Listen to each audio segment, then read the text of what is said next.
what was K13? Oh, it doesn't matter. It does matter. Because if it was like, Songs. hey, you know what? Monday morning, toast in my hand. Flip on the speakers, I'm part of the band. Russ tells a story, Ryan starts to laugh. Ren's got a hot take, James breaks it in half. Chris hits record and the room comes alive. 5 friends talking like you just arrived. Songs of FM, we're all tuning in. Every little ramble feels like we're your kin. Songs of FM, let the nonsense begin. If you're here for the vibes, you already win. Oh yeah, oh yeah. Russ, Ryan, Red, James, Chris again.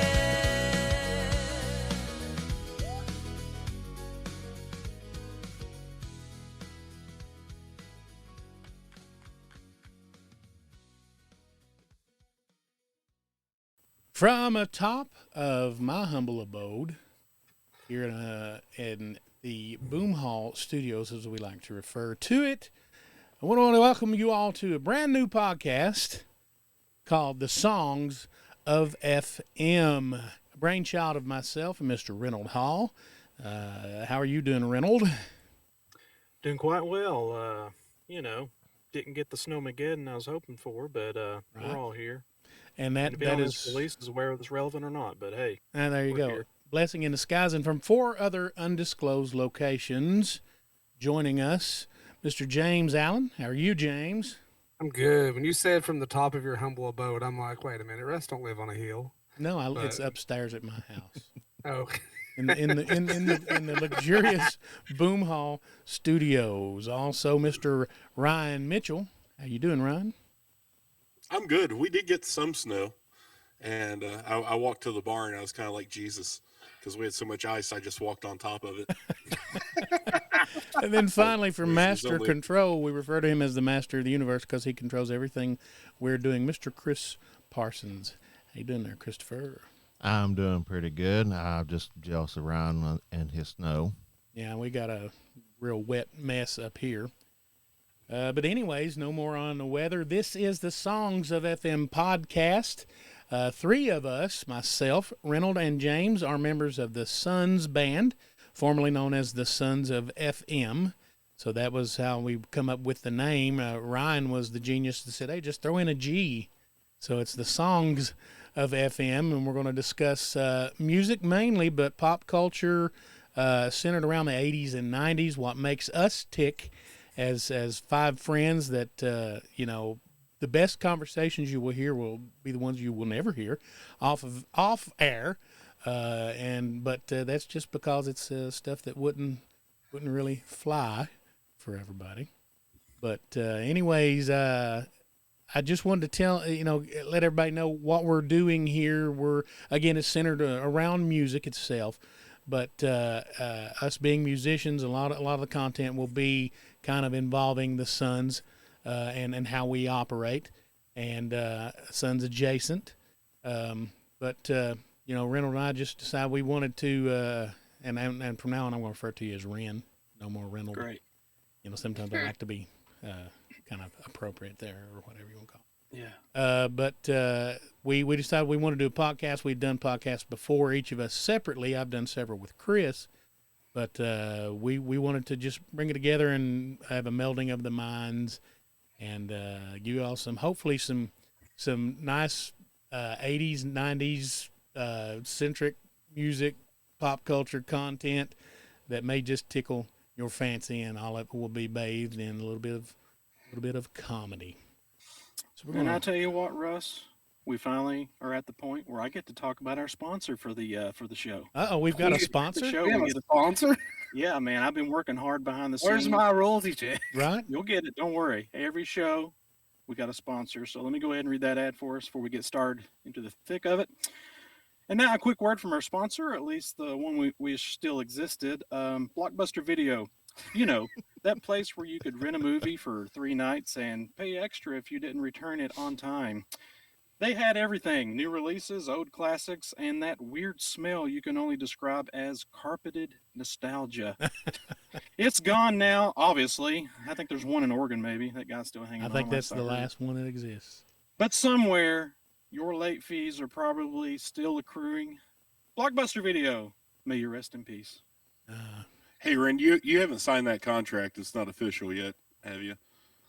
Oh, yeah. Because I'd like to get my late fees waived if we could as part of that. Oh, yeah, ours are all waived. Oh, perfect. That's it's the great. public that may still have some fees Okay. out there. Now Yeah. there's one in Martin County. It's the conspiracy theory, You know how, the moon landing was fake. The second most popular one is there's still a Blockbuster in Martin County. In Martin So- County. In Martin County. Would that be in Inez, Warfield, Beauty, or Lovely? Inez. And Okay. it's right beside the old IGA. It They- operates as a Blockbuster, or it's like, hey, Mark's Yeah. videos with the Blockbuster sign. It's still blue. attached. There's a blue sign, but locals won't tell you it's a Blockbuster. But if you go in, it's a Blockbuster. Okay. Well, I thought that whole medium was gone of renting movies and stuff. So that's a surprise to me in several different ways. Where I live, we have a video/reptile store. Oh, okay. Yeah. Cool. Cool. That works. It's a good combination. I mean, everybody's going to be able to narrow down where I live because I'm sure there's only about 6 of them in the country. Oh, yeah. Well, I mean, is it ran by, what's his name? Joe Exotic? Eh, Is it Joe Exotic's I've, video? I've never been in. It's next to Kroger. You've never been in. I've never been in. But it's still a video rental place. Are you telling me that? Yeah, I'm telling you, it's a video rental place that sells reptile and fishing bait. Okay. Well, all right then. That's a perfect little segue into segment one. we break these shows down into segments and try to entertain you guys with different ways of conveying our musical love. And we have decided the first segment that we're going to do as a show on the Songs of FM, we're going to ask each one of you the song that made you turn it up. All right, here's the criteria. Song that made you turn it up, you've got to give me where you were the first time you remember hearing it. And we will decide then if the song still hits or if it's just nostalgia, just something that you turn it on, it's kind of a guilty pleasure, or it's a song that you just really liked because you liked it when you were younger. Okay? So, again, it's the song that made you turn it up. And I'm going to throw it right now to, I'm going to pick you, Ryan. Give me the song that made you turn it up when you remember first hearing it, and if you think it's still relevant. All right, so this song was came out in 1989. So I was probably 8 years old. I'm sure I was in my grandmother's basement when I first heard it with my cousin Stacy. But it really wasn't relevant until I was probably 13 or 14. But it was a song that we'd always have in his 1985 Camaro with the louvers on the back rocking. Nice. And it was Youth Gone Wild by Skid Row. Ah, okay. We are the youth gone wild. Yeah, I remember. Yeah, that. so it was kind of the next "We're Not Going to Take It, Fight for Your Right" youth anthem Right. for some people. I don't know if it was everybody, but yeah, it was for us. And yeah, it absolutely still hits. Like I was listening to it while I was working the other day, and my heart Sebastian was, Bach. yeah. He I was mean, the- it had some great guitar in it. A lot of whammy bar dives and pitch harmonics, and Sebastian Bach vocals. I don't think you need anything else. So you're saying your first recollection of hearing that song was in the Camaro with your cousin In the Camaro, Stacy. yeah.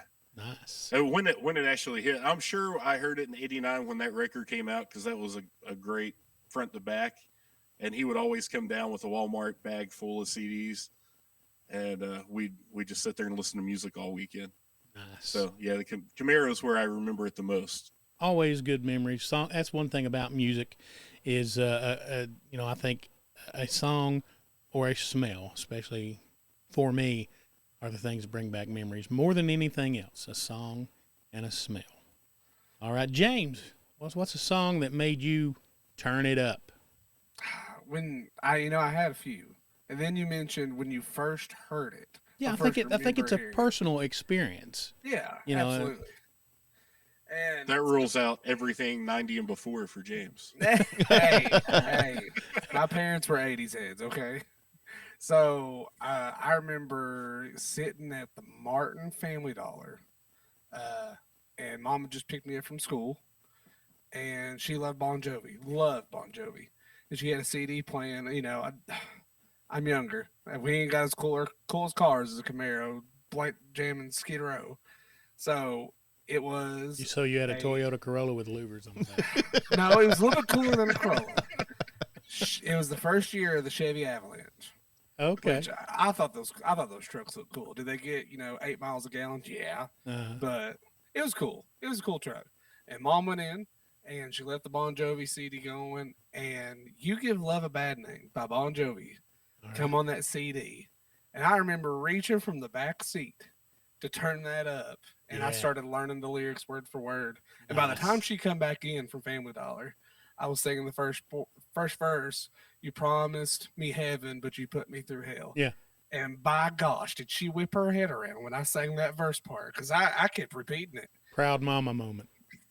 Proud mama, but also I got wore out for saying hell. So. And it was literally the song that made you turn it up. Yeah, he literally Exactly. turned it up. Yeah. That's exactly what we're looking for, is the song that actually made you turn it up, made you focused on it, you heard it. I want to say heard it for the first time, because in background music you might have heard "You Give Love a Bad Name" 100 times, especially with your mom being a Bon Jovi fan, but that was the first time that you heard that song and it made you crank it up. So that's exactly what we're looking for. I'm going to throw now to you, Christopher. What was the song that made you turn up? No, let's go back to James real quick. I believe that song is relevant today. I think it still I hits. think so. I do too. Oh, absolutely. Everybody agree with that one? Probably. Everybody agree? You give Sure. Love a bad name? Oh yeah. Okay. It's not the most popular, but it's, of the later Bon Jovi stuff. Oh, yeah. Oh, yeah, absolutely. All right, Chris, now to you. The song that made you reach up and turn it up. Where were you at, and is it still relevant? Well, there's a lot of songs actually, but in particularly in 2001, yes, I know, I was in college. Me and two guys from the drum line was going to go get food, and they were playing a CD of Dream Theater Dream Theater. from their 1999 album, Metropolis Part 2, Scenes from a Memory. Okay. And it was on Strange a Deja Vu. Strange Deja Vu. Yes. That was the song. Now, I can't say I'm very familiar with that, but, Dream Theater is known as like a musician's band. So, that's, I can definitely appreciate it, Yeah. but go ahead. so the whole album tells a whole story. But Like a concept album? yeah. Okay. But the whole thing is that what got me was that it was you have guitar, bass, and drums that just work so intricately together. Yeah. Well, you're talking about top musicians in the world Berkeley. playing that. But that's what got me. John Petrucci, John Young, and Mike Portnoy. Am I correct? Mm-hmm. So Mike Portnoy or Mike Mangini on the drums Portnoy. for Dream Theater. Portnoy. Oh, he's Portnoy. okay. So he's asking you your preference. Yeah. Okay. Although Mangini was his friend and told him to go audition. Okay. So was Okay. Mangini the first drummer in the band, and they replaced him with Portnoy, or was it vice No. versa? Mike That's Portnoy's first. the original. Yeah. Yeah. Okay. He was the original. It was original. So Rennie, which do you prefer? You're a drummer. Well, Mike Portnoy, it's weird. When I first got into Tama drums, it come with, I bought my first Tama set like the year 2000, and it come with a VHS that had like 3 Tama artists that kind of done a little drum clinic for you. And Mike Portnoy was on there, so I have this connection with Mike Portnoy. But then I followed the whole series of when Mike Portnoy left, and they had all these tryouts, and Mike Mangini, and I thought he was the perfect fit Mhm. for. You couldn't have picked a better drummer. So it's like, I don't know. It just depends on what day, or if I'm on YouTube and want to see some cool drum videos of Dream Theater. Mike Mangini is probably the guy for me. But Mike Portnoy's like, I'm all about OG. If he's the guy that's that's really laid out the foundation for Dream Theater, then sure, let's go with Mike Portnoy. But I don't know. It's a toss up for me. I really can't decide on that one. So it's kind of like See, a 1A and 1B kind of thing. Yeah. I prefer Portnoy on the records, but listen to it live. I think I like Mangini better. Yeah. Well, how about this? Well, that's okay. For Dream Theater, let's go with Mike Portnoy. But if I'm going to sit around and watch videos and really see some technical stuff on the drums, I want to see Mike Mangini do it. So that's the only way I can describe it for me. Okay, well, that was is that song relevant? Now, again, I'm going to have to defer to you cats because I'm not real familiar with Dream Theater and their catalog and their body of work. So, is that song still relevant today for musicians? You know, that's like I said, that's kind of the You'd have to ask some Dream Theater fans on that one. right. That's the thing. Is that they're very niche. So and that introduces to our first guest. No, I'm kidding. Waiting in the wings the whole time. All right, hey Reynolds, let's throw this one to you. What song made you turn it up? This one did not take a long time to come up with. It's Same for me.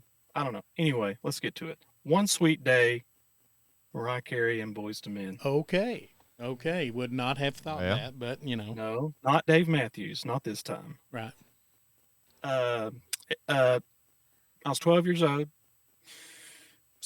Me and my mom would go visit our family in Lexington, and this was one of those particular weekends. We were, I had two cousins we stayed with. So me and my mom and a cousin are going out to whatever, Fayette Mall area, somewhere where they're shopping. Radio's on, and I hear it, and it totally captivates me. Just the harmonies, the beat, just that time period of it seemed like it was just a little bit ahead of all other pop music that time. Yeah. We were still kind of, coming out of early pop, kind of 80s popish sound, and then Mariah Carey and Boyz II Men just blew me away. And my cousin was already familiar with it. She was a little older than me. She's like, "Oh, that's Mariah Carey," blah blah. And I'm like, where's Kmart? I want to go to Kmart and get this CD. So I don't know if it was specifically Kmart, but we went somewhere. I got the CD. I always traveled around with my Sony Walkman, so I had to buy the CD, crank it up, and I've been in love with that song ever since. If it comes on, if I stumble across it, I will listen to the entire thing today. Fantastic song. I mean, it is the vocal ability of all of the participants of that Boyz II Men and Mariah Carey that really draws you into that song. Yeah. It's and the music song. video's fun too. It's a mix of video production in the studio. Right. They're kind of in the studio. That's the first thing I think of when I think of that song is the video of them standing around. I think they stand around a piano or stand around the microphone and they're all singing the song. And of course she's one of the legendary voices that have ever been in pop music, and Boyz II Men, the same, version of, what would you call them? Like a boy band? Were they a boy band? Were they I guess a soul group? More, obviously more akin to like the Temptations and, singing groups like that. So I guess they're a singing group. I definitely don't consider them a boy band. I don't either. Like in the NSYNC. I would say soul for sure. Yeah, they're a soul singing group. I guess that would be the best way to put that, because they all the boy bands of that era were formulated and put together. Like NSYNC and NSYNC, Backstreet Boys. Name the others. Technically, I would call them R&B. Oh yeah, they definitely R&B. So yeah, I would definitely like a Motown singing group. Were they on the Motown label? They were. Okay. So that definitely we'll find out next week on Ryan's new segment. Right. Segment. Yeah, that's a segment. It's funny. Segment going forward. I'm like looking I at said, it right now, James, but I do have a little note sheet where I'm writing down stuff to check. So this being episode 1, we need the content that we are going to do for a segment in the future that we're going to call Ryan's Wrongs. Okay, I guess that leaves me in the song that made me turn it up. I was 13 years old. We had moved to Louisville, and I had a cousin come visit us, he and his wife, and they wanted to go yard selling. go visit yard sales, because we're there in Louisville where we were from. A lot of neighborhoods and things like that. Yard sales were plentiful, and they needed somebody to show them where to go. And Mom and Dad, being the yard sale freaks they were, I knew all the hot spots. So I went with them to do some yard selling, and we stopped at a yard sale, and this guy had a stack of cassettes, not in the cases. Now, this is 1992, but it's a cassette. He had them on the corner of his table and was selling them for $0.25 a piece. So I had, a couple bucks. So I bought 2 or 3 of them. One of them was a classic rock compilation cassette. And we got to the car, and I remember he had a teal, because teal was the new rage at the time in the early 90s there. A teal Ford Contour was the vehicle he drove. I mean, this is how vivid this is in my mind. We get in the car, I get in the back seat, and they get in the car, and he says, "Hey, Russ, reach me one of them tapes that you bought." Okay, so I blindly reached in the bag and reached him a tape, and he popped it in. And I remember that the cassette player had the auto reverse feature. For you young ones, that just meant when you put it in, and once it got to the end of one side, it would flip over on its own. You didn't have to eject it and flip it over and put it in. Auto reverse feature was a newer feature in vehicles. This was before CDs, or before CDs were, really just common. He popped it in, and it was obviously at the end of one side, and it went through the auto reverse. You heard the clicking and stuff like that, and then there was dead silence. And then this music started playing. This acoustic guitar started playing. And I got cold chills. Ran up and down my arms. The hair on the back of my neck stood up. I got a rush like I have never felt before or since. And it was a song from the 70s, but it was a song that I listened to in 1992. Again, it was one of them like James. I had probably heard it 100 times, but then I heard it, and it was More Than a Feeling by Boston. Oh, yes. And that is, to this day, what would that be, 34 years later, almost 35 years later, my favorite song of all time. More Than a Feeling by Boston, and I don't think there is a question, of course it is my humble opinion, that it is very relevant today. And it'll still give me, if it catches me off guard, if I've not set it up to play. Sometimes I'll just listen to the radio, or I'll hit shuffle on a playlist just to get that, rush of what song's next. Mm-hmm.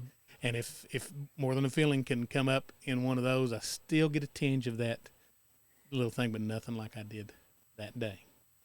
So You mentioned the radio, and we live in a world now with so much access with songs at our fingertips with our phone. Mm-hmm. But there's still that special feeling when a song you love comes on the radio, if we still listen to radio, mm-hmm. just unexpectedly. Yeah. And just it's so much more different than if you just select the song versus it's coming on the radio. Yeah, absolutely. And you can do that with playlists today. Because if you listen to a certain radio station, you're going to hear a certain genre of music, whether it be a country station, a pop station, rock station, whatever. And you can kind of get that if you build your rock playlist or your pop playlist or whatever, and hitting that shuffle. The genre of music you're about to hear, but you don't know the songs, and that kind of does it. But when it's in someone else's hands, there's even more to that. So More Than a Feeling by Boston is my choice for the song that made me turn it up. And literally, I reached up. Well, I didn't reach up. I said, "Brian, turn that up." So at my behest, he turned it up. Do y'all ever explore the channels on Sirius XM? Yes, absolutely. Yeah. It's funny that Rennie mentioned a Boyz II Men song, because a second option I had was a Boyz II Men song, but it wasn't by Boyz II Men. Okay. Me and my wife were just randomly jamming through one night, and I'm gonna play just a little bit of it. Okay. See if you all know it real quick. Yeah. Oh yeah. Yeah.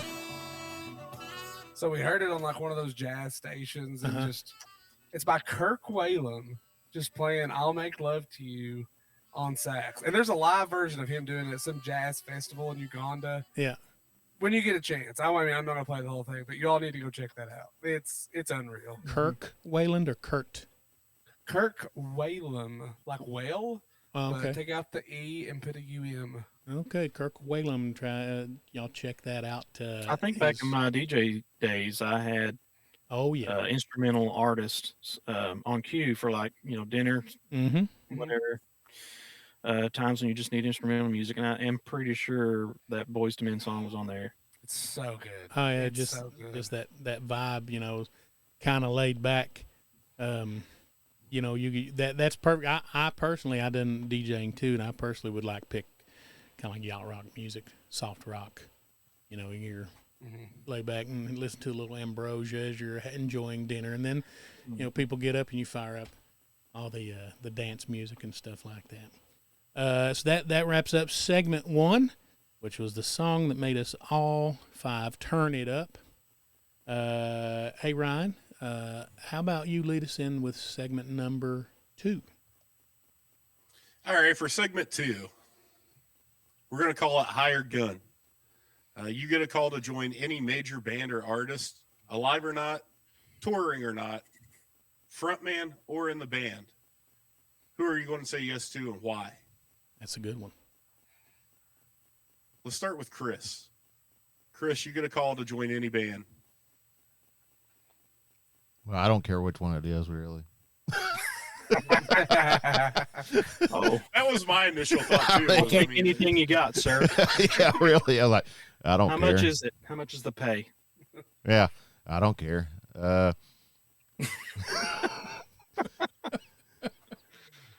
I want to say probably Zeppelin. Zeppelin. Yeah, you get a little bit of that early, the late 60s and throughout the 70s debauchery. They were kind of known for the first band to tear down hotel rooms and stuff, and they were one of the first bands to have their own jet to fly around. So that's a good pick. What would you play? Or what would you do? What would be your role? I just want to be there. I'll be honest with you. So you're going to be like a He's gonna roadie? be Yeah, I running- mean, I don't. He's You're the the monitors, aren't you? Yeah. Yeah. official gaffer. Yeah. Official gaffer. No, I mean, honestly, I wouldn't care if I just stood there and handed sticks over or picks or whatever. I don't care. Drum tech. There you go. I wouldn't care. Okay. So you're drum Bonzo's tech. drum Okay. tech. Are you drum teching for? That'd be awful. That'd be an awful drum take though. For Oh, for Bonzo. Bonham? Oh, yeah. Well, Or, at least it wasn't Keith one of Moon. the fill-ins nowadays. Bonham. Jason Bonham. No, no, no, no, So you're no. drum teching for John Bonham. John, not Jason. No. Okay. Got Yeah, it. so Chris wants to join in their heyday, not present. Amen Got to it. that. Amen to that. I mean, I would just like to be on tour with them to run into the other bands, Oh yeah. that played in the era. That's a good pick. Just stay away from Keith Moon. All right, you want to move along there, right to somebody else picking up. All right, let's go with James. I'm glad you all kind of mentioned like taking and stuff. Like I'm kind of the same way. I think the tech life is so interesting. But if I'm gonna, whether it's a hired gun position or a tech position, Green Day for sure. I used to sit in the basement and just play the entire American Idiot album front to back on guitar. Yeah. And I could still do it. So was that we've had conversations about that. Was that album in particular your introduction to Green Day, or was it? So you had to go back to Dookie. I did. Okay. And like it was 2004. It's a political album for sure. Yeah. And they're still a very political band. And like I didn't even listen to the political message of it. And I'm not necessarily a lyrical person. When I could zone out and not even listen to lyrics, just listen to the music and just the instrumentation's phenomenal. So yeah, Green Day would So be my you're number playing one. second guitar to Billy Joe. Sure. You're I don't want to okay. take Jason White's position though. Well, or even keys. Jason Freeze's on keys. Well, what's your what kind of guitar are you playing? What are you playing it through? ES 335 for the current stuff. Probably playing it through JCM 800. You like a hollow body? I do. They're versatile. Mhm. Versatiles can be. But for the old stuff, probably something with P90s, like a Les Paul Jr. I mean, I had the thought of what if they had steel guitar to Green Day? Then you don't have to replace anybody. You're just an addition. So Hey, Matt. it's interesting to me, but not surprising really, because James is the youngest of the crew. That particular album. So you were basically introduced and became a fan of a more polished Green Day.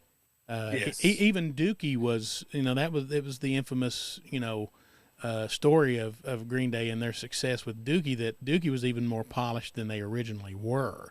They were really a, hardcore punk band. And then they kind of polished themselves and became like a pop punk band. And when Dookie came out, and then by the time you got to that album that you were introduced to, it was even more so. Yeah.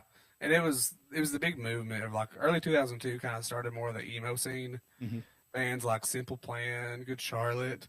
And Green Day actually had an album that was Cigarettes and Valentines, fully recorded. And supposedly the master tracks were stolen. Mm. But, I mean, the fan theory is they just scrapped the album and started fresh. Okay, so James is joining Green Day, Chris is joining Zeppelin. All right, Ren, who are you joining?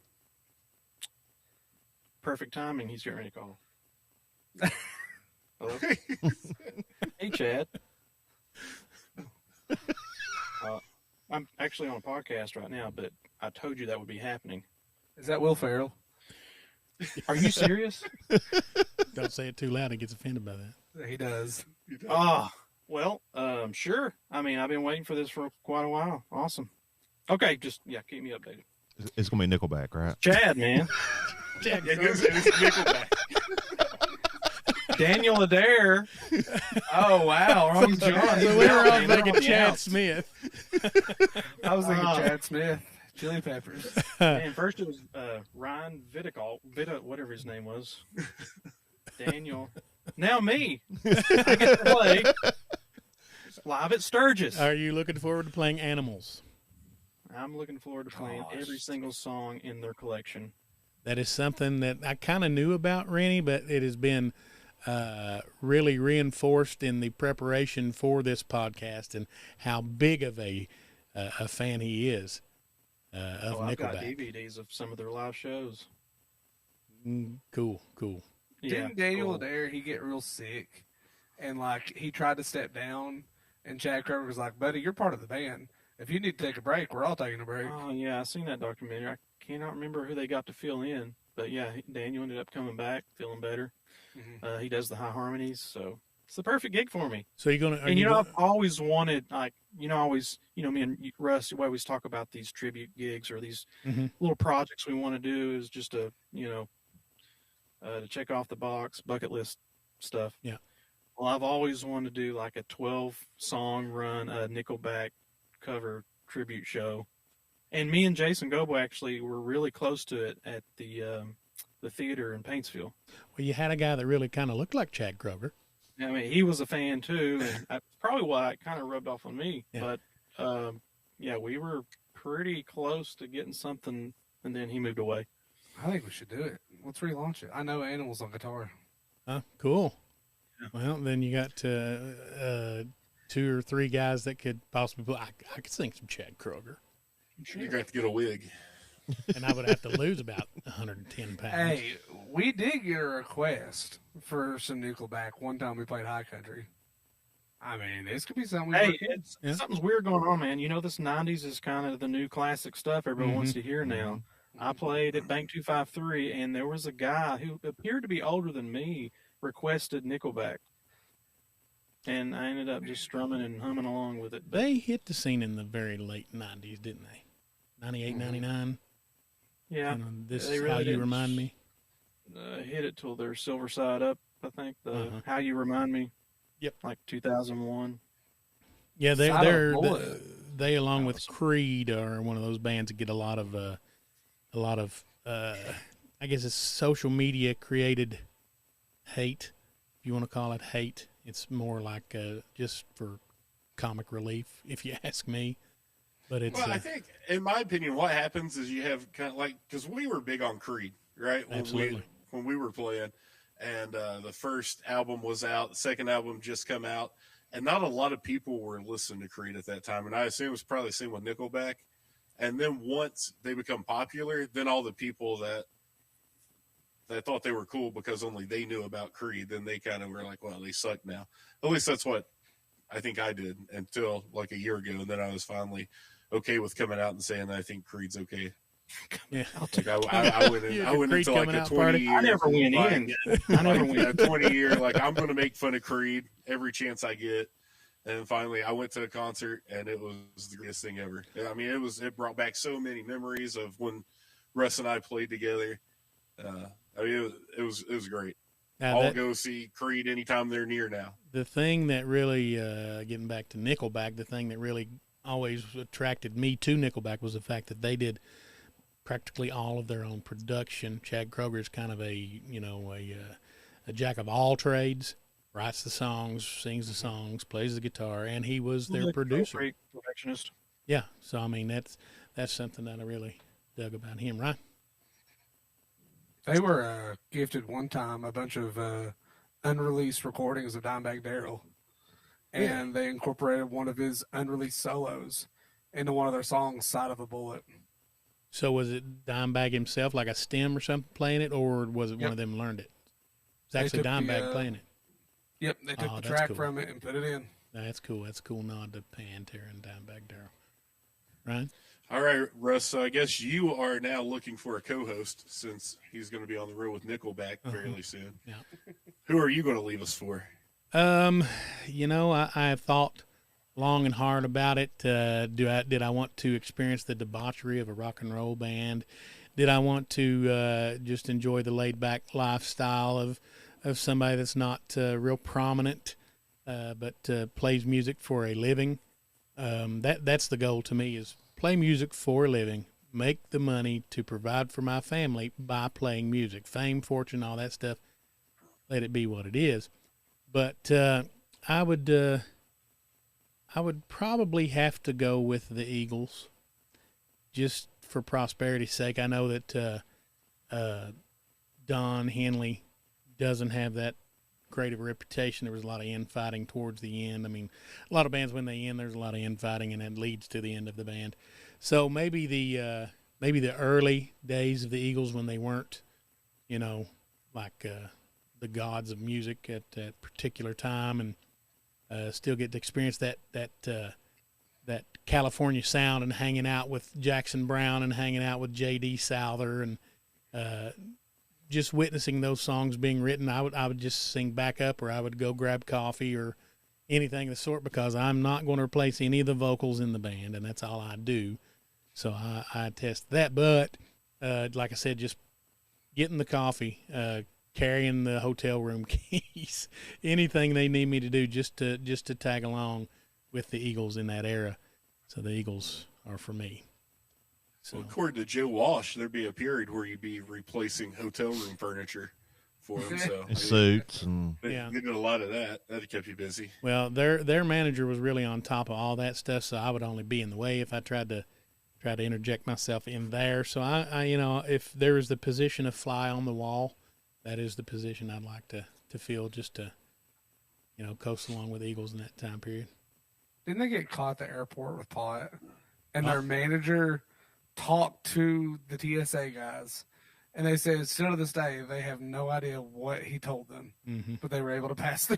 Yeah, that's a fabulous documentary. You ever get a chance to watch that? And that was Irvin. What was his name? Their manager, Irvin. Ryan, say last name. We'll check it next week. Smith. Okay, Irvin Smith. Irvin Smith is the manager of the Eagles. I guess that just leaves you, Ryan, with I think I would probably. I may know the answer to this. I don't know. I put a lot of thought into this. Would your name be mentioned in a book called The Dirt? It would not. Because, okay. Wow. So, well, you have to hear me out, okay? Because I thought, well, if I'm going to do it, it has to be present day. I'm not going back in time, right? So, if I did it present day with Motley Crue, that means we're wearing in-ears, and I got to listen to Vince Neil every night. And I said, I'm not going to do that. I'll stay at my job. And then I thought about the Eagles because Vince Gill's playing with the Eagles now. There you go. How cool would that be? Yeah. But then if I'm going to replace somebody, it's Don Henley, and I'm going to have to sing, and I can't sing the vocal part. So I'd have to negotiate for Russ to come with me. So it could be the Eagles if they accept Russ too. Then I thought Rush, Dave Matthews Band, not technically qualified, so those went out the window. Then it was Red Hot Chili Peppers, but then I'd be replacing Chad Smith, and I'd want to be able to hang with Chad Smith. So that was gone. So I thought, what would a 13-year-old sitting in his bedroom with a double pearl kit? Didn't make any sense, Ren. It was same size drums. It was just 2 drum sets put together. Went wall to wall with a five CD changer. 3 of the CDs would have been Pearl Jam. Pearl Jam. That's a good pick. I think I could pull off their whole catalog front to back fairly easily. I'd really want to play 10 verses of Vitalogy. Ignore the other stuff. Let's stick to those 3 albums. But it would be Pearl Jam for me.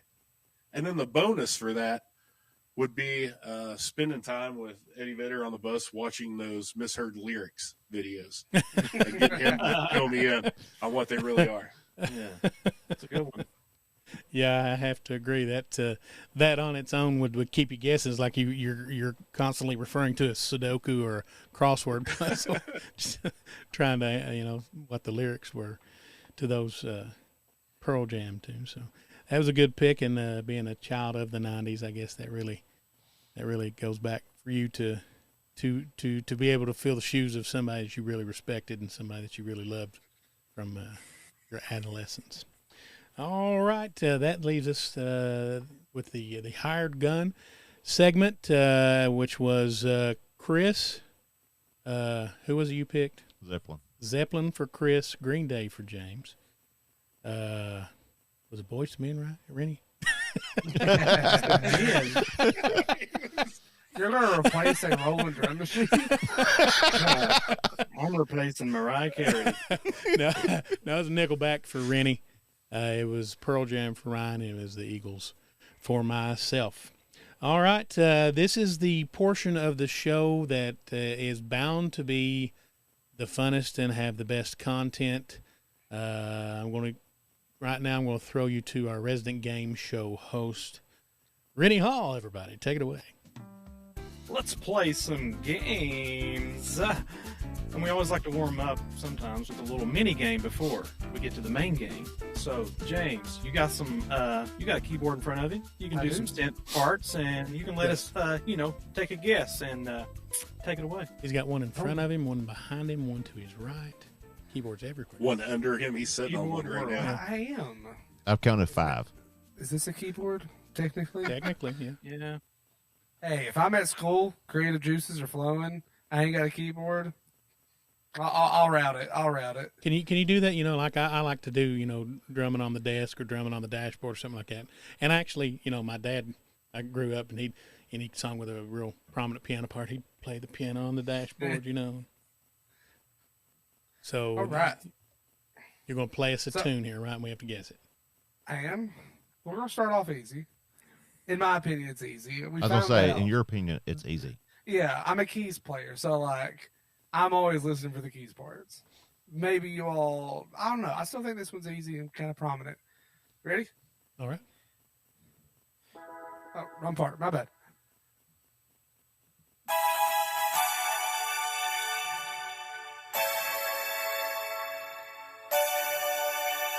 Don't you forget about me. Yeah. I can't believe I got one. I stink at this game. I almost went Ghostbusters at the beginning. That was a good one. Simple Minds, Don't You Forget About Me. I told you to start off easy. Okay. All right. This one, a little bit harder.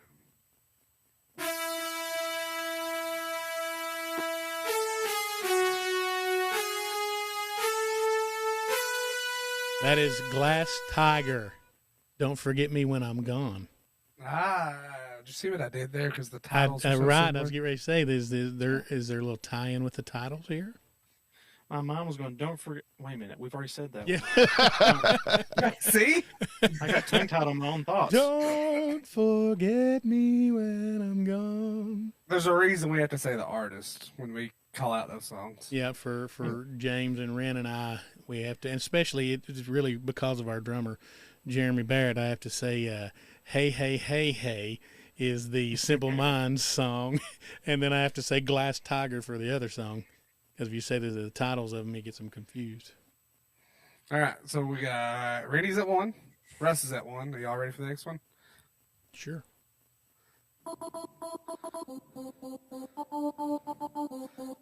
King of Wishful Thinking, Go West. Hey, there you go.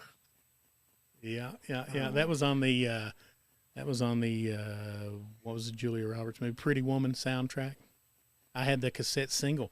Everybody remembers those, and it was a baby blue color, the only baby blue colored cassette single I ever owned. The cassette itself was baby blue? Yes. And it came in one of them little cardboard sleeves. It was a single. So it came in the cardboard sleeve, but it was a baby blue cassette. All right, I've got one more for y'all. Okay. Russ is at 2, Randy's at 1. This one is for 3 points, so it's anybody's game. 3 points. Y'all ready? Go for it.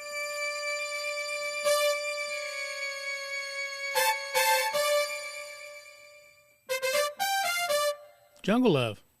Hey! Yeah. He did that little tag at the end. Jungle Love. I debated not doing it, too. You threw in that little part, and I got it. Randy had Shazam ready to go, too. Soundhand. You can always count on Russ winning all these because I don't know titles of songs. I was lucky to know the one. We needed to at some point devise a way to play Grab the Mic, right, Ryan? No, we don't. No. It was just like what just happened. It was a little preview of it. If we do did it, over Christmas. Yeah. It was not fun for anybody but Russ. if we do, I will mute Russ. All right, Ram, back Thanks, to you. James, for the mini game. Got us nice and warmed up. Now it's time for the main event. So this one's called Pick One to Save, 80s Rock Edition. All right. You got that? Okay. Mhm. Each round, I'm going to give you 2 80s rock bands or artists. You can only save one. The other one is gone forever. No greatest hits, no reunion tours, nothing. So, I'll announce the matchup and we'll go around the room. You give your quick gut vote, your instinct, and we'll take it from there. So now, we to elaborate a little bit more, this means anything that the band may have influenced, anything in existence they might have influenced is gone, correct? Oh, yeah. Okay. Gone. If this band member come up with a drink and we get rid of them, that drink's gone too, right? Exactly. Yeah. Okay, just make sure. Round 1. Subcategory, Arena Giants. Journey versus Foreigner. Ooh. Who wants to go first? I'll go first. That's easy for me. I'm the tiebreaker. I go last. If there is one. I'm going to get rid of Foreigner. You're going to get rid of Foreigner and keep I'm going to Journey. get rid of Foreigner. Why, man? I don't know a lot of Foreigner. I know a lot of Journey. Well, that's I was your a big fault. Journey fan back in the probably. I'm sorry. Okay, so you're keeping, I'll just say keeping Journey. I'm keeping Journey. That's two of the most iconic voices in history. One didn't really get his due, and the other is Steve Perry. Steve got his due. Yeah. That's going to be a tough one for me. Apparently, he didn't impress me because I Good just time to go to you then, Russ. got rid of him. Good time to go. Good time to go to me, he says. Okay, so that means we wouldn't have Double Vision. We wouldn't have Jukebox Hero. We wouldn't have the subsequent songs later on of Midnight Blue.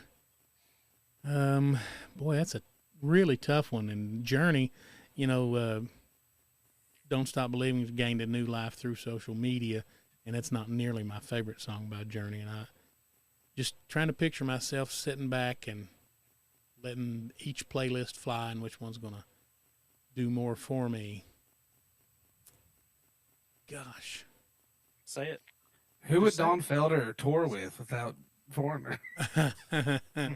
I guess I'm going to Gosh, No, that's so Go. tough. take it. Do the pick. I guess I'll keep. You know what? I'm gonna keep Foreigner because at least Wow. I just Okay, I don't know. That's fine. We'll have to keep. We Foreigner. got one pick Journey, one pick Foreigner, right? Mm-hmm. Okay. I'll Chris, who you got? go. Bye, don't care. Foreigner. You say Bye, goodbye to Foreigner. Foreigner. Yep. We got two pick ones for Journey. Two pick to save is for Journey. One Foreigner. How about you, James? Who you gonna say Foreigner? You know, if we're talking about vocalists, only one of them was invited to sing on the world's most popular song, composed by Lionel Richie and Michael Jackson. We Are the World. And it was Steve Perry. So I'm going Journey. Mm. Okay. Keeping Journey. I'm sure they would have filled his spot, James. That song still would have been around. But no one else on that is going to give me chills. Lou Perry. Lou Graham is so underrated, and I guess because I'm I a agree. vocalist and I am the one that is tasked with trying to sing a Lou Graham song if we decide to do Foreigner, and it ain't going to happen. I mean, Midnight. I don't know. It's just I've got to keep Lou Graham. That's more than Foreigner. I want to keep Lou Graham. Okay. So no tiebreaker on that one, huh? And based on my musical taste, I got to keep Journey too. So Journey wins round one. And I don't think it's an upset. I'm the one outlier. Round two. This subcategory is hair metal royalty. And matched up, we have Bon Jovi versus Def Leppard. Ooh. I'll go first. Def Leppard, without a doubt. Wow. Love me some Leppard, Def you Leppard. drop?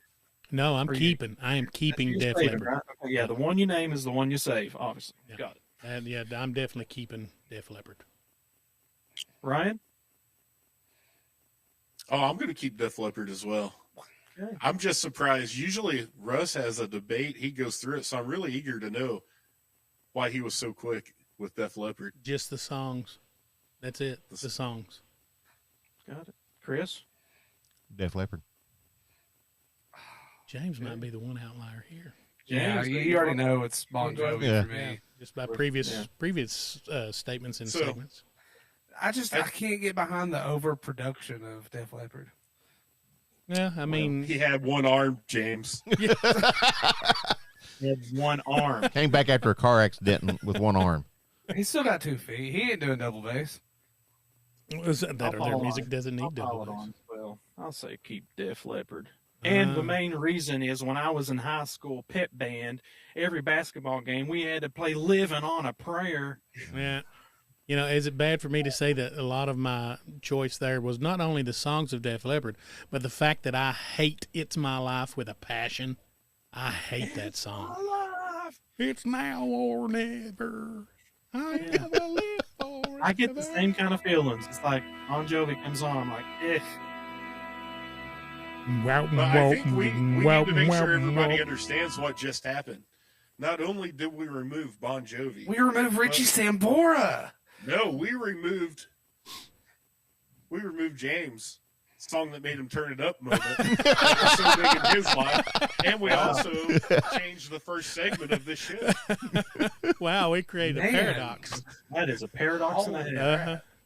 Okay, so we're gonna have to maybe get the Avengers on the on that one to go. I just watched Endgame again for the 100th time just earlier today. Nice. So we're Did you gonna cry? get the Well, let's keep every the time, momentum going. every We've time. got 2 more rounds, fellas. All right. Round 3, title Fight. Guitar Gods. Okay. And we've got Van Halen versus Guns N' Roses. Van Halen. I don't even have to think about that. Van Halen. I figured. I'll go ahead and say mine. Van Halen, easy. Chris? Van Halen. I mean, I like Ryan. both, but Van Halen. For some reason, I think James is going to say Guns N' Roses. Just by So looking if at it. if we think he's going to say Guns N' Roses, I'll go Van Halen. How dare you? Almost went to go Guns N' Roses just so it's not a clean sweep. I mean, that's I'm classic going to go Van Halen. 80s MTV. Bon Jovi movie comes on, and a Guns N' Roses Sweet video Child of comes Mine. on. You think? I'm going Guns N' Roses. I could tell just by the look in your eye. That was one of the first songs I ever learned on drums. Was Paradise City. Okay. Oh yeah. Okay. Kick and snare. But you put them. That was almost an unfair thing, in my opinion, really, because you I got agree. a band that spanned really 3 successful decades of music, and really 2 entirely different bands. Even though they were Van Halen, you know, the David Lee Roth era versus the Sammy Hagar era were different. I love Van Hagar. Van Hagar is my choice, and it had a lot to do with me being a vocalist, because their songs were much more melodic. You know, there were more intricate arrangements in the songs, whereas the early stuff, it was all really guitar heavy. Besides, and this leads me to a nice little story, I'll Wait by Van Halen. You know, real synth heavy song. I'll wait till you. Do you know who wrote that song? David Lee Roth was one of the co-writers. The other was Michael McDonald. Wow. Uncredited until later pressings of the album, because their manager was the same guy, and they had just come off of, the Doobie Brothers had just come off of winning all kinds of Grammys for the What a Fool Believes album, and they were on top of the world at that time. And their manager was Van Halen's manager, and I for some reason I forget his name right now, even though I read his autobiography, where I get the story from. So he wanted to meld 2 of his more successful acts together and get a melding of the minds, and he put David Lee Roth in there with Michael McDonald to write a song, and that's the song they come up with was I'll Wait, and subsequently he was uncredited on the album for doing it, and that was a real sore spot for many years until later pressings of the album that finally give him credit for being a co-writer. So there's your nice little anecdote. If Now you know the rest of the story. Yeah. if Van Halen didn't exist, I think Extreme, even though they came later, would have been a lot more popular with Nuno Betancourt. Yeah, I mean, okay, so here leads to a little subsection question of that. If Van Halen was not there, and you had that empty seat of, like what Rooney was alluding to, a guitar god, there would be an empty throne there. To me, who would be next in line of that era of playing? Would it be Either. Slash? I mean, that you're talking about, a decade or more of a gap there from when Van Halen started and got popular, and Guns N' Roses. I would say either Extreme with Nuno Betancourt or Mr. Big with Paul Gilbert. That's a good pick. That is a really good pick, because Satriani and Steve Vai. I guess there is Van Halen wasn't there, so you didn't have Steve Vai. Didn't he play guitar for David Lee Roth on the White Snake too? Yeah, and I think he played in the Yankee Rose, that one album that David Lee Roth put out had the Yankee Rose on. I think it was all a bunch of hired guns. Played for him. I think Steve Vai was the guitar player. Could be wrong there, but yeah, that's an interesting question. All right, Randy, you got one more left? Final round. New wave meets rock, and we have the Police versus U2. It's weird, isn't it? Yeah, you know what's really funny? Chris and I had this exact conversation about a week ago. Yep. The exact conversation. The 2 bands, who would we choose? That's really funny. We both landed on the Police. Yep. And there are, the U2 is very polarizing for me, because their songs to me either are terrible or they're some of my favorite songs. With or Without You, Where the Streets Have No Names, Pride in the Name of Love. I love those 3 songs, but I could totally trash every other song in their catalog, except for those 3. But the Police, minus Every Breath You Take, because that song, we were absolutely been inundated by that song, and, Diddy subsequently using it, sampling it for his big late 90s hit. Yeah, Police all day for me. Ryan? I'm gonna say the Police. I don't like U2. I don't know that I know more than 3 songs by U2. I know I can see Rennie's wearing his sunglasses, but I can see the disappointment in his eyes as he Poker glares face, at me. man. I No. know. Well, I suppose But you don't know any I more think you're going to songs. be really wrong. I think Rennie's going to say Police all day. But I think he's going to be disappointed that I don't know a lot of U2. Chris. Without the Police, Kevin wouldn't have had the cover band, Scrantonicity. I love that. Yeah, so I'm going Police. That's what funny. That's what brought that, that question up for me and Chris is Synchronicity number 2 was a song that came on. We were talking about their underlying hits, that wasn't Every Breath You Take. So, Chris, he called on you. Police. You got, man. I mean, it's going to be Police. I mean, they didn't force a whole album on my phone. I mean, come on, seriously. Like, we're not popular. We nobody's buying their stuff. We got to put it on. We got to force it on you. Yeah, that kind of pissed me off too. Seriously. Very evasive. Yeah, I don't like that. very much. I mean, James. Who you got, James? The Police. I think James just said that because he wanted to be one of us. No, no, definitely not. All right, Ren. For giggles. I picked Coldplay. No, I'm just... I'd go with the Police. Yeah, I think that I don't know, that take away the forcing the album on our phones. U2 is very polarizing with their music for me, whereas the Police. Not that into it, man. Yeah, I want to know the contract deal behind that. Like, obviously, like they've had to have an agreement with Apple on that. Absolutely. Oh, yeah. It pissed off enough people that it's never been done again. It's true. And that was how long ago? How long ago was that actually? So I wonder who come out more on top, Apple or U2? Oh, you don't have to be U2. I mean, did they consider that sales? Even though it was forced, it was downloaded to everybody's phone. If you had an iPhone, it was downloaded to your phone. Did they consider that I guess it sales? comes down to whether you stream They'd it or have not. to, yeah. So wouldn't that qualify them for one of the greatest selling albums of all time? Deleted it. yeah, Yeah, me too. every update. Without even listening to one song. It would have to be like one of those guarantee things, like, hey, we're going to put your album on everybody's device, but you're not going to get paid royalties per listen. It's just going to be this set amount for only this album.